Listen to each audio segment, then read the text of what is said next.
Before watching the video, subscribe the channel and then click on the bell icon to get all the update videos. Hello dear students, welcome to English Hospital 24 channel. Today I am going to teach you a lesson that is important for English first paper, and this is rearrangement of sentence to make a whole story, but only you need to write the corresponding numbers to be written. Let's start today's lesson. Today I will show you the hidden techniques to get correct marks, full marks in this lesson, and after watching this lesson, after following my techniques, you will never miss the full marks in your examination. Today I will show you those hidden techniques and modern techniques also. First, in your board examination you will get some sentences. Those sentences will not be arranged correctly. The sentences will not be coherent, but it's your responsibility to rearrange those sentences to make a story. There are some hidden techniques to be followed.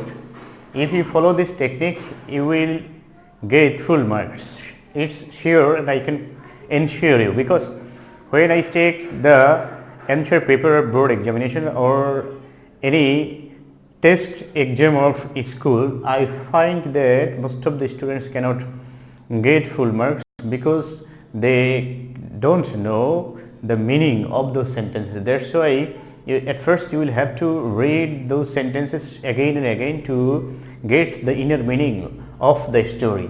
That is, I have written here.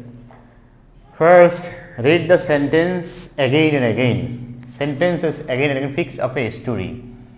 সেখানে যে সেন্টেন্সগুলো দেওয়া থাকবে সেই সেন্টেন্সগুলো তুমি বারবার পড়বে, পড়ার পরে একটা সামগ্রিকভাবে নিজের মেমোরিতে একটি স্টোরি দাঁড় করাবে যে এই সেন্টেন্সগুলো মিলিয়ে কি একটি স্টোরি হতে পারে। যখন তুমি সেই একটি স্টোরি দাঁড় করাতে পারবে, তখন সেই সিরিয়ালে তোমার স্টোরিটি তুমি ওখানে সাজিয়ে লিখতে পারবে। তো এই হচ্ছে একটি প্রথম টেকনিক, এবং এটি হচ্ছে সর্বশ্রেষ্ঠ টেকনিক। কারণ হচ্ছে যে কোনো ইংরেজি তুমি যদি অর্থই না করতে পারো তাহলে কখনোই সেটি কারেক্ট অ্যান্সার করতে পারবে না। It's absolutely right, it's universally right, because the first and foremost duty of a student to answer English correctly is to know the Bangla meaning of the sentence. তো এখানে যখন তুমি সেন্টেন্সগুলো পড়ে বারবার পড়ার পরে ওই স্টোরিটি কী সম্পর্কে সেটি যখন তুমি একটি দাঁড় করাতে পারবে মাথার মধ্যে, তখন সেটি কারেক্ট অ্যান্সার করতে পারবে। এটি হচ্ছে প্রথম টেকনিকটি। তারপরে দ্বিতীয় টেকনিকটি হচ্ছে যে এই পরীক্ষায় যে গল্পগুলো আসে সেগুলো কোন কোন বিষয়ের মধ্যে হতে পারে। প্রথমত এখানে সাধারণত যে বিষয়গুলোর উপরে এই রিয়ারেঞ্জের স্টোরিগুলো হয়ে থাকে, প্রথমত যেটি হয় ব্যক্তি দিয়েই বেশি আসে পরীক্ষায়। তারপর হলো কারেন্ট অ্যাফেয়ার্স, মানে চলতি যে ঘটনাবলী দেশের মধ্যে থাকে সেগুলোর উপরে। তারপর হচ্ছে ফেবলস মানে হলো তোমার যে নৈতিকতামূলক যে গল্পগুলো রয়েছে, যেমন রবার্ট ব্রুস হতে পারে, honesty is the best policy যে রয়েছে, তারপরে গ্রেডি ফার্মার, এই জাতীয় যে ফেবলসগুলো বা এই নীতিকথামূলকগুলো গল্পগুলো রয়েছে সেগুলো থাকতে পারে। তারপরে স্পেশাল কোনো ইভেন্ট থাকতে পারে। দেখা গেলো এরকম হতে পারে যে ভাগেরহাটে যে ৬০ গম্বুজ মসজিদ নির্মাণের একটি ইতিহাস থাকতে পারে। তারপরে কক্সবাজার যে আমাদের সমুদ্র সৈকত সেই সম্পর্কে একটি থাকতে পারে। তারপরে আমাদের স্বাধীনতা যুদ্ধের একটি ইতিহাস দিয়ে থাকতে পারে, পানিপথের যুদ্ধের একটি ইতিহাস দিয়ে থাকতে পারে। এই যে স্পেশাল যে ঘটনাগুলো রয়েছে বিশ্বে সেগুলো। তারপরে যে কলম্বাস আমেরিকা আবিষ্কার করেছেন, কীভাবে করেছেন সেই পদ্ধতিগুলো থাকতে পারে। মোবাইল ফোন কীভাবে আবিষ্কৃত হয়েছে সেগুলো, কম্পিউটার কীভাবে আস্তে আস্তে আবিষ্কৃত হয়েছে, সেই যে স্পেশাল ইভেন্টগুলো সেগুলো দিয়েও তোমার এখানে পরীক্ষায় আসতে পারে। তো এখন আমি দেখাবো যে কীভাবে পার্সন যদি থাকে তাহলে সেই পার্সনের ক্ষেত্রে তুমি কোন ধাপগুলো অনুসরণ করলে একটি কারেক্ট অ্যান্সার এখানে করতে পারবে। প্রথমত সেই ব্যক্তির একটি আইডেন্টিটি বা ইন্ট্রোডাকশন বা ইন্ট্রোডিউস, পরিচয়। যেমন আমি যদি প্রথমে এখানে এসেই বললাম যে হ্যালো আই অ্যাম অমুক, হ্যাঁ, তারপরে যখন আমি আমার নিজের পরিচয় দিলাম, তারপরে তুমি বুঝতে পারলে যে যে ব্যক্তিটি কথা বলছে সে হলে তার নামেই তিনি আজকে এখানে কথা বলবেন। তো সেরকম অনেক সময় থাকে যে have you heard the name of Kazi Nazrul Islam, তারপরে all of you have heard the name of Rabindranath Tagore. তারপরে হতে পারে যে there are some prominent figures in your Bangla literature, there are some famous figures in the world. এই যে একটি প্রথমত একটি ব্যক্তির যে তার সম্পর্কে শুরু করাটা আর কি, সেই শুরুটা গিয়ে আমরা বলা হয় আইডেন্টিটি বা ইন্ট্রোডিউস। সেই কথাটা এখানে যদি থাকে সেটি হলো সর্বপ্রথমে আসবে তোমার স্টোরি। তারপর আসবে হলো বার্থ, মানে তিনি কত সালে জন্মগ্রহণ করেছেন, কোথায় জন্মগ্রহণ করেছেন, তার জন্মস্থানটি কোথায়, সেই সম্পর্কে একটি সেন্টেন্স, একটি বা দুটি সেন্টেন্স হতে পারে। তারপরে প্যারেন্টস, জন্মগ্রহণ যেহেতু করবে তারপরে তার বাবা মায়ের যদি নাম তুমি খুঁজে দেখবে যে বাবা মায়ের নাম, বাবা মা কী করেছে, তাদের একটি কাহিনী ওখানে থাকবে, সেটি তুমি খুঁজে বের করবে। তারপরে হচ্ছে তার চাইল্ডহুড, কারণ জন্মের পরেই মানুষের যে স্টেজটি আসে জীবনে সেটি হচ্ছে চাইল্ডহুড। শৈশবে তিনি কী করেছেন, কোথায় পড়াশোনা করেছেন, কোথায় কীভাবে কাটিয়েছেন, সেই সব সম্পর্কে থাকে। যেমন কাজী নজরুল ইসলাম জন্মগ্রহণ করেছেন কলকাতায়, তারপরে তিনি রুটির দোকানে কাজ করেছেন শৈশবে, এরপরে তিনি লেটোগানের দল যোগ দিয়েছিলেন, তারপরে আর্মি হিসেবে যোগদান করেছিলেন। এই যে কথাগুলো এগুলো তার শৈশবের। তারপরে এডুকেশন, শিক্ষা, যে শৈশবের পরেই যে মানুষের জীবনে আসে শিক্ষাগুলো, তিনি কোথায় কোন বিষয়ে পড়াশোনা করেছেন, কোন ডিগ্রি তিনি কোথায় অর্জন করেছেন, MA ডিগ্রি কোথায় করেছেন, এরকম যে ডিগ্রিগুলো থাকে বা শিক্ষা জীবন সেটি এখানে আসবে। তারপরে আসবে ক্যারিয়ার, ক্যারিয়ার মানে কর্মজীবন, কে কোথায় কোন কর্মজীবন শুরু করেছেন সেটি। অনেকের দেখা যায় যে কর্মজীবন দ্রুতই শুরু হয়ে যায়, অনেকে আছে যে পড়াশোনা শেষ করার পরে, যেমন আমাদের কাজী রবীন্দ্রনাথ ট্যাগর, তিনি পড়াশোনার জন্য বিলেতে পড়াশোনা করেছেন, তারপরে তিনি বার অ্যাট ল পড়াশোনার জন্য গিয়েছিলেন, সেখানে পড়াশোনা করতে গিয়ে এক ব্রিটিশ পরিবারের সাথে তার সখ্যতা হয়েছিল। এই যে কথাগুলো রয়েছে সেগুলো হলো তার পড়াশোনার মধ্যে আসবে। এরপরে কেরিয়ারের মধ্যে তিনি, অনেকে আছে যে সাংবাদিকতা দিয়ে ক্যারিয়ার শুরু করেন, সাংবাদিক থাকেন, কেউ আছে পত্রিকার এডিটর থাকেন, এগুলো হলো কেরিয়ার। কেরিয়ার যদি থাকে কোনো কেরিয়ারের তথ্য সেগুলো তারপরে আসবে। এরপর আসবে বই, যদি তিনি কোনো বই লিখে থাকেন। অনেক সময় দেখা যায় যে অনেকের, যেমন আমাদের কাজী নজরুল ইসলাম, রবীন্দ্রনাথ ঠাকুর, এরা পড়াশোনা বেশি দূর করেননি, যার কারণে খুব অল্প সময় তাদের বই প্রকাশিত হয়। তো তখন তুমি সেইটা বুঝতে পারবে যে পড়াশোনা যেহেতু তিনি তার সামনে নেই, তাহলে তিনি এখানেই কর্মজীবন শুরু করেছেন, বই লিখেছেন তার আগেই, সেই কথাগুলো। তবে এরকম সিরিয়ালেই মেনটেন করে সাধারণত গল্পগুলো স্ট্রাকচার করা থাকে। তারপরে আসবে যে বই অথবা কোনো লেখনী যদি থাকে, রাইটিংস থাকতে পারে, অথবা তার কন্ট্রিবিউশন থাকতে পারে, অবদান থাকতে পারে। যেমন ঈশ্বরচন্দ্র বিদ্যাসাগর কী করেছেন, তিনি প্রথমে সে কোন পদ্ধতি চালু করেছেন, কোন পদ্ধতি বন্ধ করেছেন, তারপরে রাজা রামমোহন রায় কী করেছেন, এই যে তাদের একটি কন্ট্রিবিউশন থাকে সেগুলো আসবে। তারপর প্রাইজ, তিনি কোন পুরস্কার পেয়েছেন, তার কর্মজীবনের কর্মের স্বীকৃতি হিসেবে তিনি কোন কোন পুরস্কারগুলো পেয়েছেন, বাংলা একাডেমি পুরস্কার, নোবেল প্রাইজ, এই যে পুরস্কারগুলো রয়েছে সেগুলো সম্পর্কে থাকলে সেগুলো আসবে। তারপর আছে লাস্ট মোমেন্ট অফ লাইফ। অনেকের দেখা যায় যে মৃত্যুর আগে একটি সময় থাকে যখন তিনি অচল থাকেন।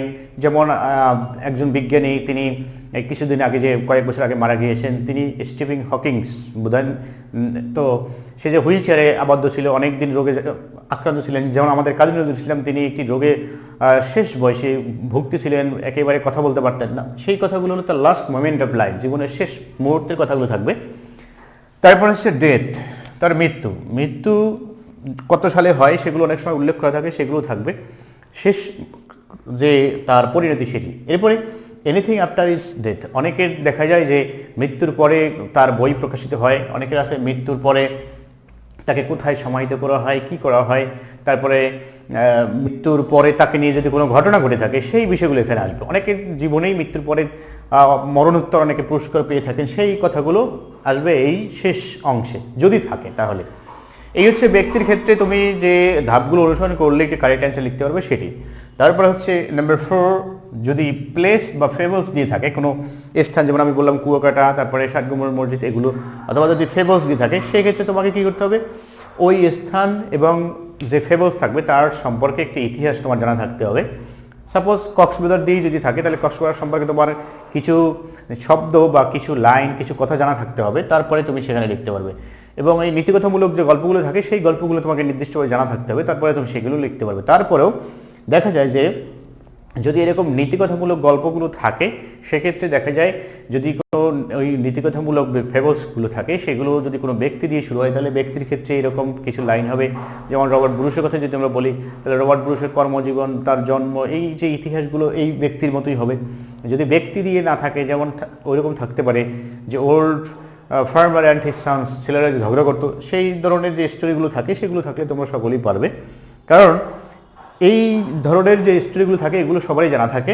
তারপরে যদি কোনো প্লেস দিয়ে থাকে সেক্ষেত্রে ওই প্লেস সম্পর্কে কিছু তথ্য জানা থাকতে হবে। তারপরেও যদি ওই প্লেসের কিছু আমরা বুঝতে পারবো যে সূচনার কথাগুলো প্রথমে আসবে এই প্লেস সম্পর্কে থাকলেও, তারপরে প্লেসের বর্তমান পারিপার্শ্বিক অবস্থা এবং বর্তমান অবস্থার আগে আসবে হলো তার যে পিছনে কিছু ইতিহাস থাকলে সেটি আসবে, তারপরে বর্তমান অবস্থা, এরপরে এটি বিষয় সম্পর্কিত ভবিষ্যৎ কোনো পরিকল্পনা যদি থাকে ওই স্থান নিয়ে সেই কথাগুলো এখানে আসবে।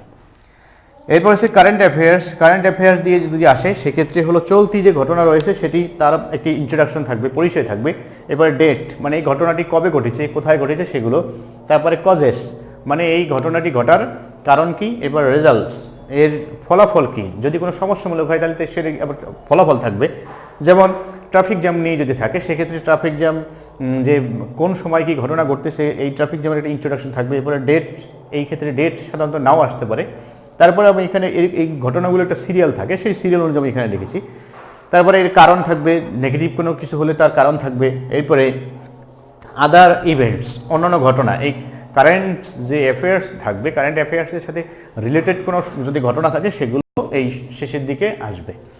তো এইভাবে করে তবে রিয়ারেঞ্জগুলো বেশিরভাগ ক্ষেত্রে এই ব্যক্তি নিয়ে আসে। তোমরা এই যে টেকনিকগুলো আমি এখানে বলেছি সেগুলো ফলো করলে, অনুসরণ করলে একটি সঠিকভাবে, সঠিক পদ্ধতিতে, সঠিক নিয়মে রিয়ারেঞ্জ করতে পারবে এবং সঠিকভাবেই পরীক্ষায় উপস্থাপন করে পরিপূর্ণ মার্কস পেতে পারবে।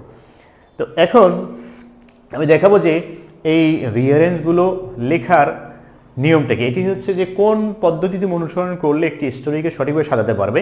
এরপর আমি দেখাবো যে কতগুলো পদ্ধতিতে এগুলো বর্তমান সময়ে সাজিয়ে লেখা যায়, সেইগুলো এখন দেখাবো যে কয়টি নিয়মে বা কয়টি ভাবে, কয়টি উপায়ে এই রিয়ারেঞ্জগুলো সাজিয়ে লেখা যায়।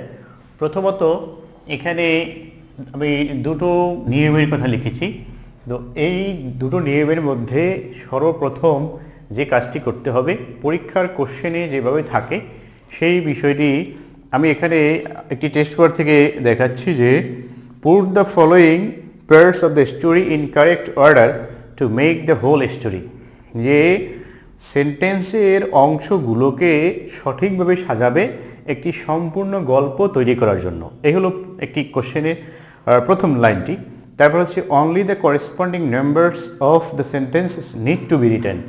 শুধু এই বাক্যগুলোর যে সঠিক নাম্বার সেটি লিখতে হবে। তাহলে এই অনলি দেওয়ার কারণে, এই অনলি অংশটুকু আগের সময় ছিল না, তখন পুরো গল্পটি আবার লিখতে হতো। কিন্তু এখন বর্তমান সময়ে এই অনলি কথাটি যখন দেওয়া থাকে তখন পুরো গল্পটি আর সাজিয়ে না লিখলেও চলে। তো এখানে টেস্ট পেপারে যে আরেকটি নির্দেশনা রয়েছে, এসএসসির একটি টেস্ট পেপার, একটি পূর্ণাঙ্গ গল্পকে 8টি খণ্ড করে এলোমেলোভাবে আকারে দেওয়া থাকবে। অর্থ গল্পের ধারাবাহিকতা অনুসারে এলোমেলো খণ্ডগুলোকে সাজাতে হবে। এক্ষেত্রে উত্তরের জন্য সম্পূর্ণ গল্পটি তুলতে হবে না, শুধু ক্রমিক নং সমূহ লিখলেই হবে। তো এই হচ্ছে কথাটি। যদি পরীক্ষায় এরকম বলা থাকে only the corresponding numbers of the sentences need to be written, তখন তোমাদের পুরো গল্পটি তুলতে হবে না, শুধু এই উত্তরটি লিখে দিলেই চলবে। এখন আমরা দেখি যে প্রথমত যদি এসএসসিতে 8টি সেন্টেন্স থাকে, আবার কোনো যদি এইচএসসিতে 10টি থাকে, সেক্ষেত্রে আমি যদি এইভাবে একটিভাবে লেখা যাবে।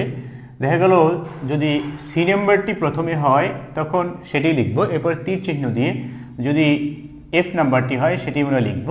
তবে মনে রাখতে হবে গল্পের যে সিরিয়াল নম্বর যদি এবিসিডি দেওয়া থাকে তাহলে এখানে এবিসিডি হবে সঠিক উত্তরে, যদি রোমান সংখ্যায় 1 2 দেওয়া থাকে সেটি হবে। সাধারণত দেওয়া থাকে এবিসিডি দেওয়া থাকে, সেগুলোই আমরা বোর্ড পরীক্ষায় দেখতে পাচ্ছি। তো সেক্ষেত্রে আমি এখানে লিখলাম যে প্রথমে সি নাম্বারটি হবে, তারপরে এফ নাম্বার, এরপরে এ নাম্বার, তারপরে এইচ নাম্বার, এরপরে ই নাম্বারটি হবে সাপোজ, তারপরে জি নাম্বার, এরপরে হচ্ছে ডি নাম্বার। তো এই কয়টি হলো 2 4 6 7। তারপরে